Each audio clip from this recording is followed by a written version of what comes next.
Somewhere Nowhere's Office of Wonders presents the Oddity Compendium, a beginner's anomaly education program. Welcome to the Oddity Compendium. Today, we will be learning about many wonderful and strange oddities that exist inside of, outside of, and around your universe. These strange phenomena can range anywhere from life forms, products, and organizations to even events and anomalous time periods. Important. The following information has been acquired from realities that may be separate from the one you are currently residing in. Please be aware that knowledge or comprehension of incompatible information may result in a conscious reality fracture.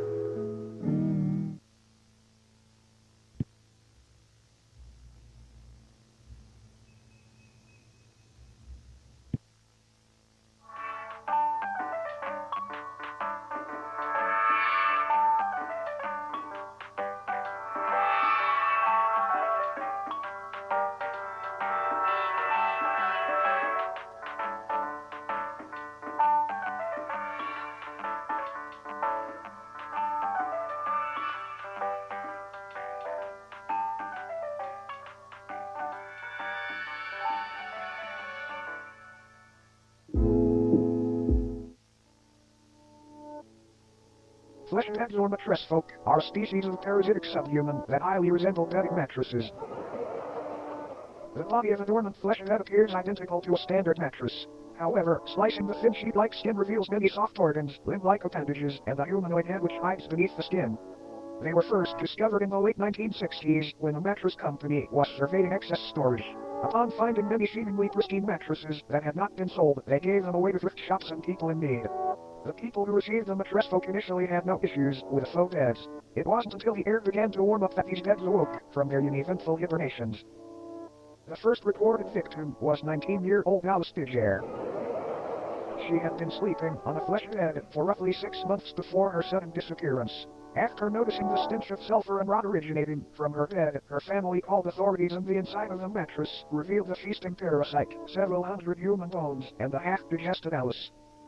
The method in which 𝒕𝒉𝒆𝒅 sustain themselves is by waiting for the body heat of a host to wake them from their dormant state. Kind of like an egg, but not nearly as tasty.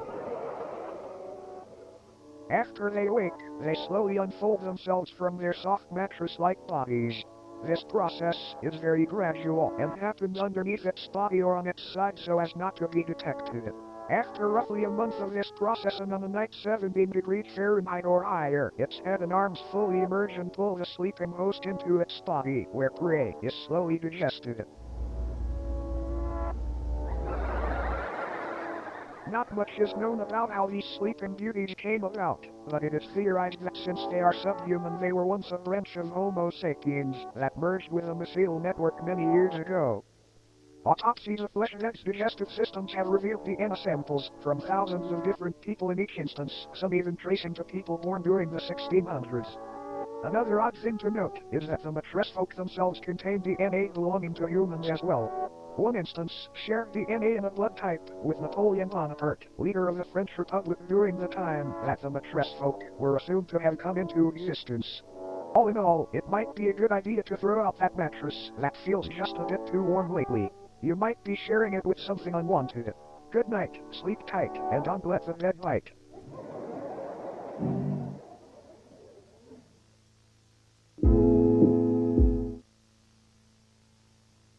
The headless macrocosm is a sub-reality nearly identical to Earth save for the fact instead of humans, pale headless corpses remain in their stead. These corpses, though technically dead, do weakly breathe through the holes in their necks. Their hearts have also been observed to begin convulsing at seemingly random intervals. These beings are identical in appearance to one another aside from physical dimensions, which can vary severely between each corpse. The headless sub-people dwelling in this pocket reality have been observed changing their behavior when humans have physically interacted with them, and apparently gain a level of awareness and vitality when such events occur. There are approximately 2,393 living humans residing in this reality, all from parallel Earth. Every single resident recounts waking up in the headless macrocosm after falling asleep under strange circumstances back in their home realities. No one back in their own parallel homes remembers their faces or identities, which leads to the belief that this place could be a form of anti-reality. A waste compartment of the universe used for aspects of reality that are useless or harmful to existential fabric. The humans that live in the headless macrocosm are assumed to be taking shelter in abandoned structures and banding together to search for plant-based food during the warmer times.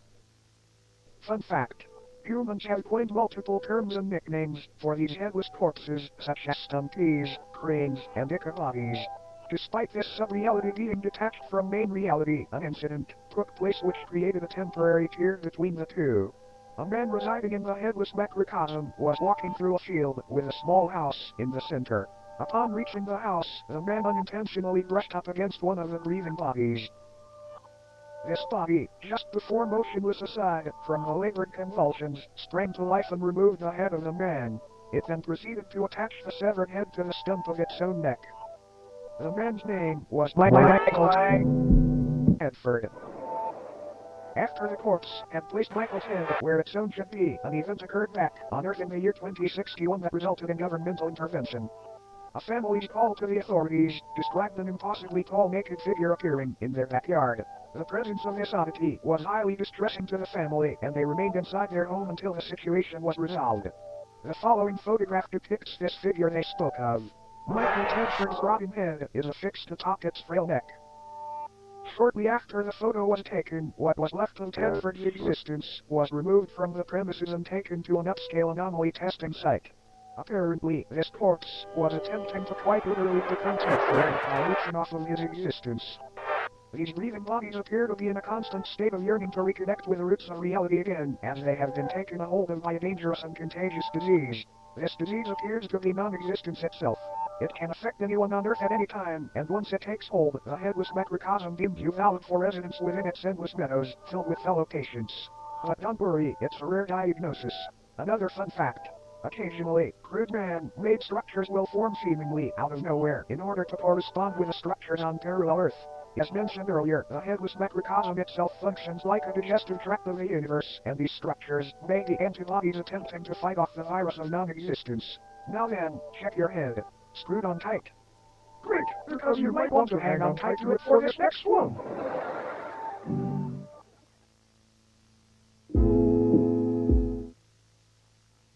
The obelisks of enlightenment are a collective of monolithic beings that are currently residing in different remote locations across the world. Also known as the Fathers of True North, they appear in groups of 1 to 8 and stand anywhere from 10 to 150 feet tall. Each obelisk is levitating just barely above the ground and facing geodetic north.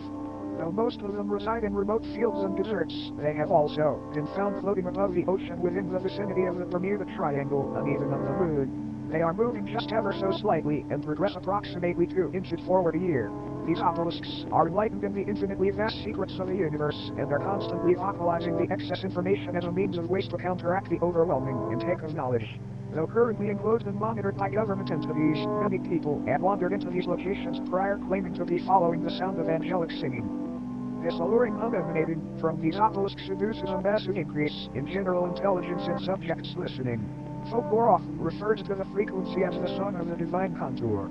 Each obelisk's biological elements are unraveled thousands of feet into the sky to make a metaphysical connection from Earth to the universe.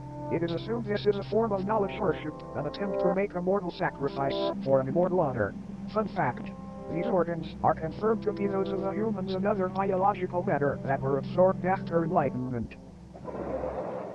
Upon perceiving the words spoken by the obelisks or entering into close proximity with them, the human brain either spontaneously expands and combusts or receives an ability to comprehend the sacred information.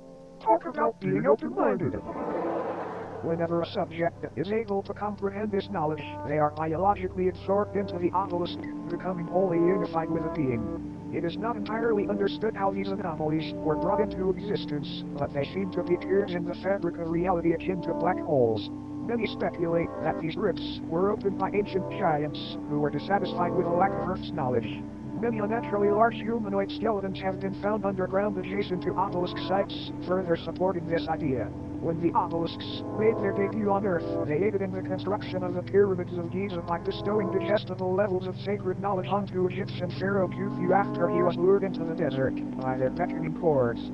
This knowledge would help you rationalize a possible blueprint and method for building these grand tombs, and they were made into the shapes of pyramids as a tribute to the divine structures. All in all, these obelisks may seem malevolent, but it's important to remember that no physical pain could ever outweigh the agony of infinite knowledge.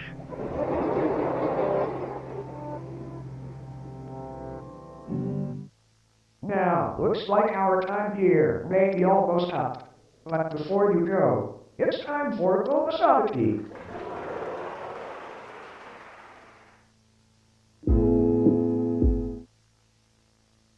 This is 𝒕𝒉𝒆𝒎. It is not known where 𝒕𝒉𝒆𝒎 comes from or why he is here, but there have been a number of people who, after consuming media depicting 𒕕𝒉𝒆𝒎, have felt the overwhelming compulsion to practice 𒕕𝒉𝒆𝒎.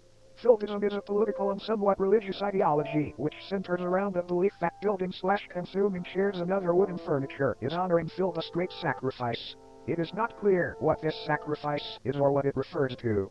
Attributes and practices of 𝒕𝒉𝒆𝒎 include learning to build chairs, learning to properly digest chairs, promoting/discussing chair consumption on obscure internet forums, praising the fictional political candidate known as 𝒕𝒉𝒆𝒎, who is said to advocate for making furniture consumption a socially accepted and widespread practice. There are so many wonderful things about 𒕕𝒉𝒆𝒎. Consume the body of 𝒕𝒉𝒆𝒎 and become one with many others today. It's a great decision.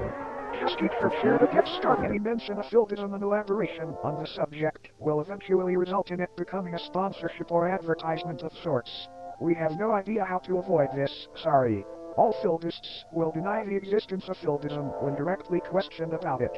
This video was not in any way sponsored by 𒕕𝒉𝒆𝒎. This is for educational purposes only. 𒕕𝒉𝒆𝒎 does not even exist. You can sign up for 𒕕𝒉𝒆𝒎 certification here. Consume the body of 𒕕𝒉𝒆𝒎 today. Or would you look at the clock? It's just about time for us to part ways. A brief cleansing process will now commence.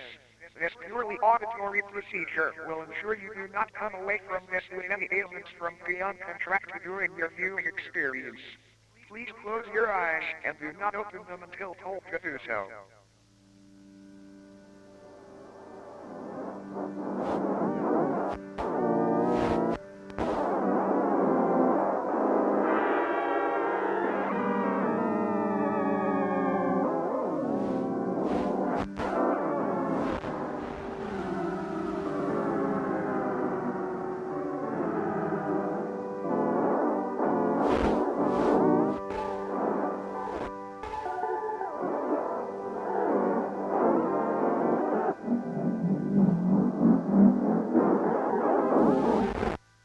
You may now open your eyes.